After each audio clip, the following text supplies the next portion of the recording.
The year is 89 AD. The Arena of Capua. Blood soaks the sand as a gladiator stands over 3 mutilated corpses. The crowd erupts into madness. The emperor rises, applauding. Then the reward arrives. Not gold. Not freedom. Something far more sinister. They bring him a woman. A Dacian prisoner. Chained. Screaming. Dragged into the bowels of the amphitheater like meat. This wasn't crime in Rome. This was policy. Tradition. The official prize the empire gave its champions. Welcome to the hidden underbelly of ancient Rome, where victory meant ownership of human flesh. Every single thing you're about to hear is documented by Rome's own historians. This is ancient grim history, and I'm about to show you what they never taught you in school. This isn't speculation. The poet Juvenal wrote about it in Satire 6. Suetonius recorded it in his imperial chronicles without censorship. Martial described it in his epigrams using language so graphic that modern translators still struggle to render it in English. Rome built aqueducts, created philosophy, established laws. And Rome also turned women into living trophies for blood-soaked killers. Today, you're going to discover what Roman historians documented about those underground chambers after the crowds went home. The practices Hollywood erased. The rituals your history teacher never mentioned. But that Rome archived in brutal detail. Not tales of honor. Not epic battles. But dungeons beneath the sand. Prisoners treated as objects. An empire that called this justice. Hollywood gave you Gladiator. Maximus Decimus Meridius shouting, "Are you not entertained?" But they forgot what happened after the applause died, after the emperor left, after torches were lit beneath the Colosseum. Why? Because truth doesn't sell tickets. Truth is too disturbing. Truth reveals Rome wasn't just brutal, it was systematically, bureaucratically, institutionally depraved. I'm Crown and Dagger, and this channel exists to dig up the nightmares textbooks bury. Every week, we unearth what they tried to erase. If you want history without sanitization, without Hollywood filters, hit that subscribe button now. What's coming next will permanently change how you see ancient Rome. Here's a question I need you to answer by the end. At what point does a civilization cross from brutal to irredeemable? Keep that in mind. Picture this. Your property. Not a citizen. Not even fully human under Roman law. They lock you in barracks called ludus. Train you to murder other slaves for entertainment. And if you survive, if 50,000 screaming Romans chant your name, they give you a reward. Rome, 1st to 3rd century AD. Over 250 arenas operating simultaneously. Here's what they don't tell you. Gladiators weren't romantic heroes. They were slaves, criminals, prisoners of war. Legally, not complete persons. When a gladiator won, the editor, the game's organizer, presented options.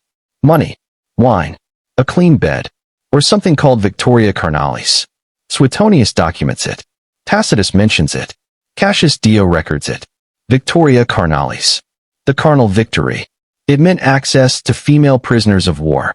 Dacian women. Gauls. Britons. Germans. Women captured during conquests who had zero rights, zero protection, zero ability to refuse. They weren't prostitutes. These women were classified as human spoils, property of the Roman state. Handing them to gladiators as prizes didn't cost the treasury a single denarius. This wasn't random perversion. This was social engineering.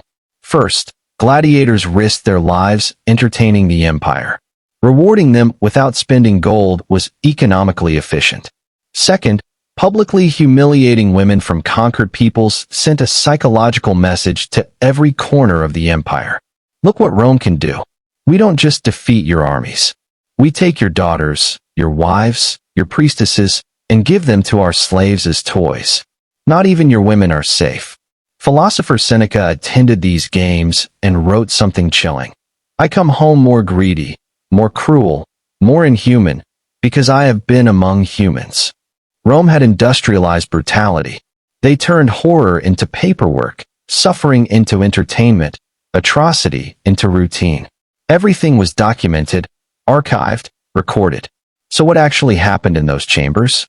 After victorious combat, the master of games would descend into the hypogeum, the labyrinth beneath the arena. According to Suetonius, the gladiator was presented with a bronze tablet listing available rewards like a menu. If he chose Victoria Carnalis, he got first selection of captives. Martial describes this in his epigrams. Victorious fighters led through holding cells where female prisoners were kept. Some still wore torn, blood-stained clothing from capture. Others had been washed by attendants, hair untangled, made presentable. The gladiator would point. Guards unlocked chains. The woman was dragged to what Roman documents coldly called reward chambers. These weren't improvised spaces. Archaeological evidence from multiple amphitheaters shows small rooms with stone benches, iron rings and walls, doors locking from outside. Purpose-built. Part of permanent architecture, as planned as tunnels for lions or elevators for gladiators. Juvenal mocks the practice but confirms its existence. Women allocated as prizes to blood-soaked champions, routine as distributing wine. The selection wasn't random. It was bureaucratic, organized. A clerk would record each transaction in official ledgers. One Dacian female, approximately 20 years old, transferred to gladiator Gaius for Victoria Carnalis reward. Human beings reduced to inventory items. But this served a purpose beyond rewarding fighters. Psychological warfare on massive scale. Tacitus describes Rome's strategy with conquered peoples. It wasn't enough to defeat them militarily. Rome needed to shatter their collective spirit. How do you destroy a people's will? You take their daughters, wives, priestesses, women they fought to protect, and give them to the lowest Romans, slaves, as entertainment prizes. Cassius Dio records that after Trajan's conquest of Dacia in 106 AD, thousands of prisoners were brought to Rome. Among them were women from tribal aristocracy, daughters of chieftains, wives of warriors, not peasants, the protected elite. Rome deliberately used them as gladiator rewards during 123 days of victory celebrations. The message to every conquered nation was unmistakable. This is what happens when you resist Rome. Your men die in our arenas. Your women become our property. Resistance is worse than surrender. Drop a comment now. Which part was most evil? The selection ritual? The bureaucratic efficiency? Or that it was all legal? I want to know what you think. What makes this nightmarish is how organized it was. Not chaos. Not spontaneous violence. Administration. Roman records show arena managers maintained detailed inventories of captives. Age, origin, physical condition, all documented. Suetonius describes the procurator munerium, games administrator overseeing everything from lion procurement to prisoner allocation. Government officials working with military commanders who supplied captured women from conquest zones. Gaul, Germania, Britannia, Dacia. Each campaign fed arena needs. The supply chain was disturbingly impressive. Women captured on battlefields in modern Romania or Germany transported across the empire, processed through military camps, cataloged like livestock, delivered to arena facilities. Cassius Dio mentions supply shortages during years without major campaigns. When conquest slowed, captive availability decreased, forcing managers to offer traditional rewards instead. The empire's entertainment infrastructure depended on steady supply of conquered women. Juvenal notes some gladiators preferred Victoria Carnalis over cash. His reasoning? Gold runs out. But Rome's enemies are infinite. The chambers were maintained by arena staff. Tacitus mentions attendants preparing spaces, cleaning, lighting torches, ensuring privacy, not for dignity, but to maintain fiction. This was separate from public spectacle above. Guards posted outside, not to protect women, they had no rights, but to prevent unauthorized access. Administrative tablets from Pompeii show standardized forms. One reads, "Hereby granted to gladiator for meritorious victory, choice of captiva, Germanic origin, duration not to exceed 1 night, to be returned to holding by dawn." Returned. Like borrowed equipment. Human suffering processed with grain shipment efficiency. Now here's where it gets truly disturbing. This system required everyone else to look away.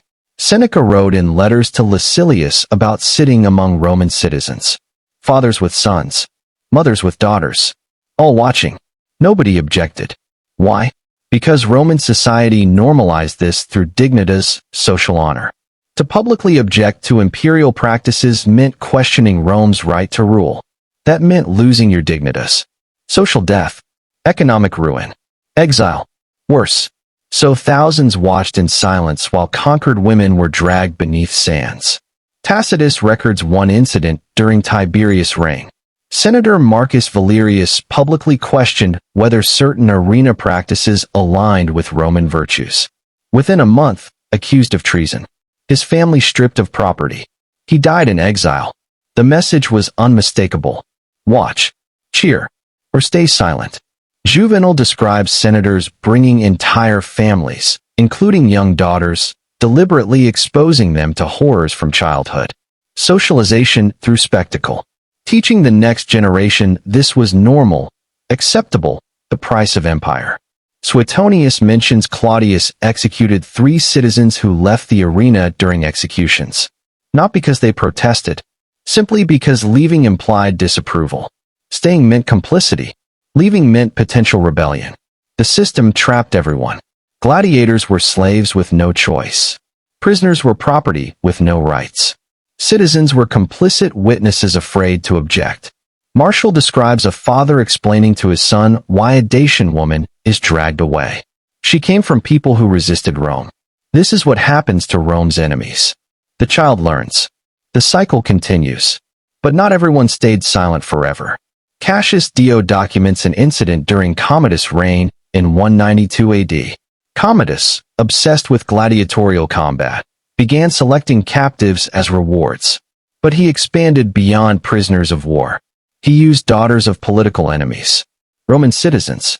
One victim was daughter of Senator Quintus Pompeianus, a Roman citizen, protected by law, until Commodus decided otherwise. When guards came, her father stood in the doorway. He was killed on the spot. She was dragged away anyway. That night, Rome's elite began plotting Commodus' assassination.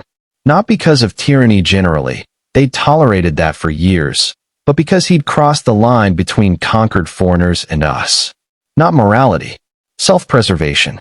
The assassination succeeded December 31st, 192 AD. Commodus strangled in his bath. But the system? That continued unchanged. So what did Roman historians think? They documented thoroughly. But their tone reveals something darker than practices themselves. Suetonius wrote matter-of-factly. No moral judgment. Just this is how things were done. He described Victoria Carnalis like grain distributions. Administrative fact.